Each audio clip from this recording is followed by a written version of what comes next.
लोग क्या कहेंगे, एक ऐसा डर जो हमारे माँ बाप और सोसाइटी ने हमारे अंदर इतनी सक्सेसफुली फीड किया है कि भले ही हमें वो कहने वाले लोग मिले ना मिले, हमने हमेशा अपने लाइफ के डिसीजन इन लोगों के बारे में सोच के ही लिए है। लोग क्या कहेंगे कि प्रेशर ने कितनी जिंदगियां बर्बाद कर दी है दोस्तों, कितने घरों में लोगों को घुट घुट कर जीने में मजबूर कर दिया है। मैं पूछता हूँ क्यों हम इस सोसाइटी के डर को हमसे हमारी इच्छाओं को छीन लेने देते हैं? क्यों हम हमारी लाइफ को एक खोखले समाज के हाथों में सौंप देते हैं? क्यों हम इस सोसाइटी को हक देते हैं ये डिसाइड करने का कि हमारे लिए राइट क्या है और रॉन्ग क्या है? समाज हमसे कई सारे झूठ बोलता है, जैसे कि टॉप करो तो ही अच्छी जॉब मिलेगी, तो ही माँ बाप का नाम रोशन होगा। पर समाज ये नहीं कहता कि ये आधा सच है, और इसी आधे सच में दबकर कई स्टूडेंट्स गलत कदम उठाते हैं। तो क्या ये आधी नॉलेज रखने वाला समाज हमारी लाइफ को चलाने के लिए कैपेबल है? ऐसी कई सारी चीजें हमारी लाइफ में जो हम समाज के डर से नहीं करते या समाज को खुश करने के लिए करते हैं। ऐसी कई चीजें हैं जो हम दूसरे लोगों को सिर्फ दिखाने के लिए करते हैं। और फिर इस देखने दिखाने के चक्कर में एक नया दौर आया सोशल मीडिया का, जहां लोगों को एक पोर्टल मिल गया एक दूसरे को जज करने का खुलेआम। पर इस सोशल प्रेशर की सबसे बड़ी वीकनेस को कोई नहीं जानता। सोसाइटी को आपके बारे में बोलने का मौका तब मिलता है जब आप उन्हें वो मौका देते हैं या जब आपको फर्क पड़ता है। अगर लोग बोलते भी रहेंगे और आपको फर्क नहीं पड़ेगा तो आप सोसाइटी के इस पावर को वहीं पर खत्म कर देते हैं। आज का प्रॉब्लम यह है कि कुछ भी प्राइवेट नहीं बचा, सब कुछ सोशल मीडिया पे है। आपने क्या खाया, क्या पहना, कहाँ गए, रिलेशनशिप के डिटेल्स, सब कुछ। मजे की बात तो यह है कि हम क्या खाते हैं, क्या पहनते हैं और रिलेशनशिप में कैसे रहते हैं, ये सब सोशल मीडिया से इन्फ्लुएंस्ड है, जिससे कि हमारी लाइफस्टाइल लोगों को कूल लगे। और फिर हम वेट करते हैं सोशल मीडिया अप्रूवल की, कितने लाइक्स, कितने कमेंट्स। लेकिन जब हमारी लाइफ में कुछ गलत होता है तब हम इन लोगों के बारे में सोचने लगते हैं कि उन्हें पता चलेगा तो क्या होगा, और फिर हम डर जाते हैं। इनको इतना पावर क्यों दिया है?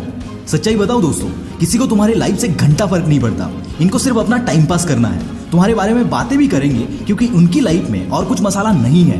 कहते हैं ना, great minds discuss ideas, average mind discuss events and small minds discuss people. दोस्तों, ये वो लोग हैं जो आप कुछ भी कर लो ये बातें करेंगे, और इनके प्रेशर में आके आप अपने लाइफ के डिसीजन ले रहे हो। लोगों को इंप्रेस करने के चक्कर में तुम्हें खुद क्या करना है वो तुम भूल रहे हो। ये जिंदगी को दूसरों के तरीके से जीने में क्या मजा है? दोस्तों, एक ही लाइफ है, उसे अपने तरीके से जियो। अपने आप को सोशल प्रेशर में मत दबाओ। सबकी गर्लफ्रेंड या बॉयफ्रेंड है तो तुम्हारा भी होना जरूरी नहीं है। सबने एमबीए किया है तो तुम्हें भी करना जरूरी नहीं है। वो करो जो तुम्हें करना है। दूसरों के हिसाब से लाइफ जियोगे तो खो जाओगे दोस्त। सोचो कितनी चीजें दिन में आप करते हो जो आप सिर्फ लोगों के लिए या सोशल मीडिया के लिए करते हो।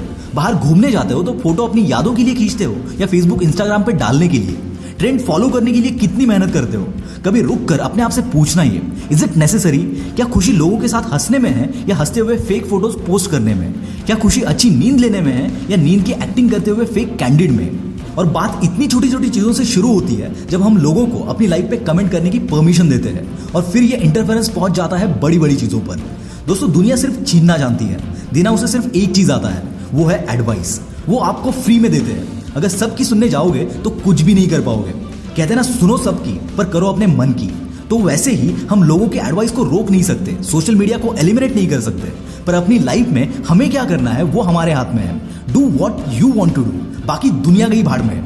दोस्तों, मैं आपको अंगूर की खेती करने वाले एक लड़के की कहानी बताना चाहता हूँ। उसे खेती में इतना इंटरेस्ट नहीं था जितना उसे ट्रैक्टर को चलाने में और उसको खोल के ठीक करने में था।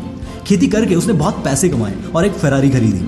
उसको फेरारी में काफी इश्यूज मिले और उसने सोचा कि वो जाकर फेरारी के मेकर्स को इन इश्यूज के बारे में बताएगा ताकि वो उसे और ज्यादा इंप्रूव कर सके।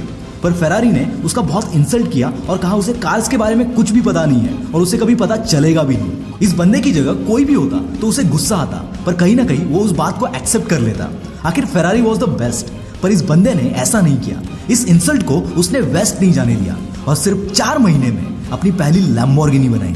और फिर कहते हैं ना, रेस्ट इज हिस्ट्री। लोगों के क्रिटिसिज्म को अपने अंदर के पैशन को जगाने में यूज करो, कुछ पॉजिटिव में कन्वर्ट करो।